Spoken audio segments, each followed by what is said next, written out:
Assalamualaikum warahmatullahi wabarakatuh. Good morning. Today I want to explain you about initial, introduction, and final salutation. But let me introduce our group names. First, my name is Andini Eryani. Second, Syafira D Nasha, and third, Dicky, Komang, Anugrah. Please pay attention. I will explain you about initial salutation. First, avoid gender's name in the first email for the new contact. It is difficult to establish someone's gender by their first name. Like female name can be a male name. In Japanese name like Kimura, Matsumoto, or Kazukawa. The best way is you can put of them like Dear Kazukawa Matsumoto. There can be no mistake. Second, spell the name correctly. Make sure you write the name correct and you can check use an accent or not.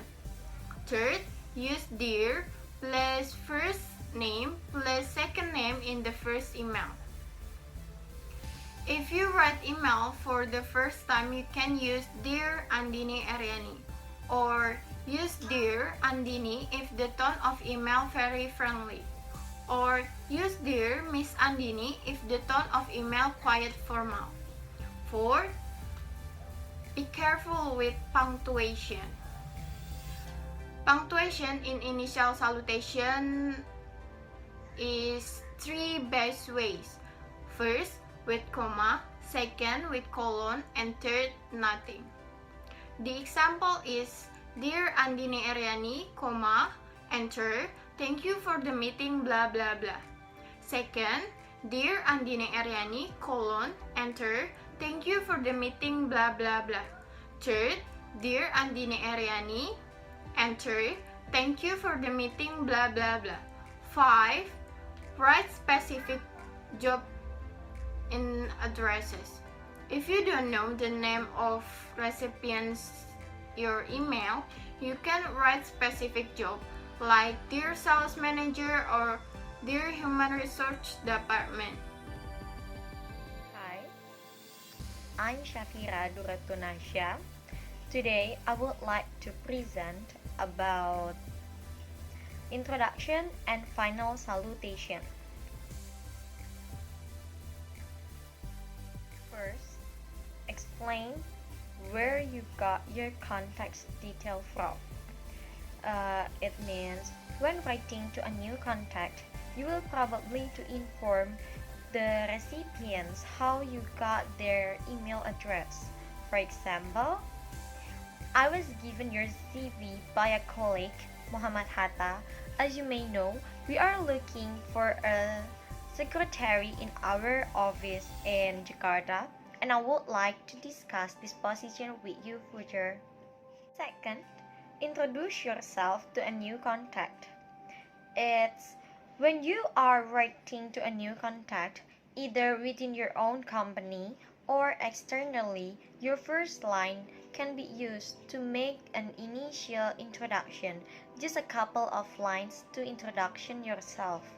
For example, my name is Syafira D Nasha and I'm responsible for marketing for ABC globally. Third, give details about who you are and what you are requesting. It's below are some example of first emails in which the sender introduced themselves and then gives details regarding the reason for the email. For example, this email is to someone within the sender's company. Dear Greg, my name is Mercy Butama. I recently started working on a variety of corporate strategy initiatives. I have been asked to kick off the quality system project at the moment. I'm just collecting information on what is currently in place and what the user of the system would like it to be able to do. Given your role, I would love to pick your brain on this process. Would you be free to discuss requirements, current workflow, in further detail later this month? I'm looking forward to working together. Fourth, introducing someone to a third party. It means sometimes you may need to put two people in contact with each other. You will probably do this by addressing the same email to both recipients, one of whom may be in copy or we know as CC. Ensure that you explain why are putting the two parties in contact. For example, Dear Mr. Henry, this is to introduce Ahmed, who is in CC, our new employment solicitor in Dubai. From now on, Ahmed will be dealing with him and you should contact him with any queries. And the last is reminding a contact who you are. It means you can announce your name and where you met. For example, my name is Syafira D Nasha, and you may remember that we met in the VIP lounge at Soekarno-Hatta last month. I asked you to the question about X. Well, I was wondering about blah blah blah. Tell your purpose. So, that's all from me. For the next presenter will be Dicky Komang Anugrah. Wassalamualaikum warahmatullahi wabarakatuh. And now, I want to explain for the next part of the presentation, Introduction and Final Salutations. Next, we begin with a greeting recipient's name. If you begin an email simply with hi or good morning or with no greeting at all, this will not help the recipient know if the message really was intended for them. Given that your recipient will be able to see the beginning of your email without actually opening the mail, if they do not see their name, they may think that either that the message is not for them or that is the spam, and thus they may delete it without reading it. A greeting provides a friendly opening in the same way as saying hello on the phone. A greeting only requires a couple of words, and on the recipient's part will take less than a second to read, so you will not be wasting your time. However, if you exchange messages regularly with someone and that person does not make use of greetings, then you can drop these greetings too. For example, like hi Adrian or how are things? And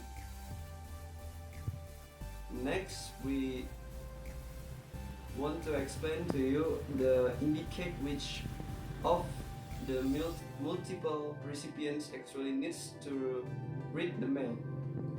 If someone is on mailing list, they may receive hundreds of emails that are not specifically for them. It is thus good practice to begin your email by saying who exactly the email is for and why they should read it. Then those who may not be interested can stop reading. And next, if in doubt how to end your email, use best regards. There are many ways of ending an email in English, but the simplest is best regards. You can use this with practically anyone. Best regards is often preceded with another standard phrase. For example, thank you in advance, or I look forward to hearing from you. But you must pay attention to not the punctuation. Each sentence ends with a full stop, apart from the final salutations. Best regards, where you can put either a comma or no punctuation.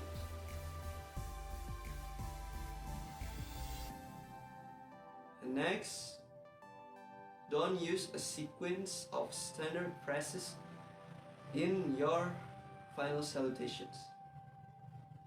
When writing emails in your own language, you may be accustomed to using a sequence of standard phrases at the end of your emails. This is not common practice in English. Imagine you need to ask someone for a favor. When writing to North Americans, British people, Australians, etc. Normally, two phrases will be enough in your final salutation. For example, like thank you very much in advance or best regards, like that. The above email,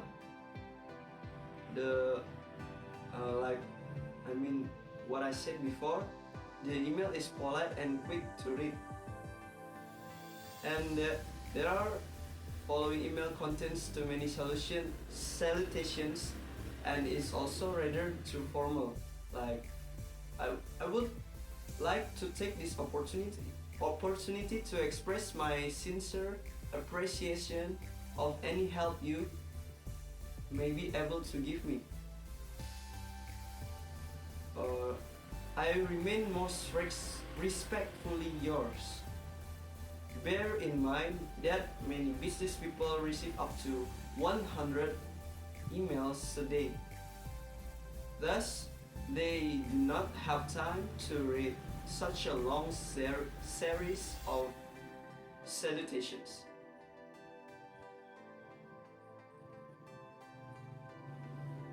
And next, ensure your signature contains everything that your recipient may need to know. What you include in your signature has some effect on the recipient's perception of who you are and what you do. It is generally a good idea to include most or all the following, like your name, your position, your company, your department or division, your phone number, and the switchboard phone number of your department. Make sure your address is spelled correctly and that you have correctly translated the name of your department.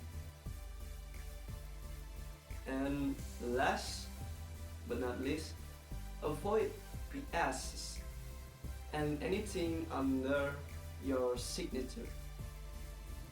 When recipients see your salutations or name, it is a signal for them to stop reading.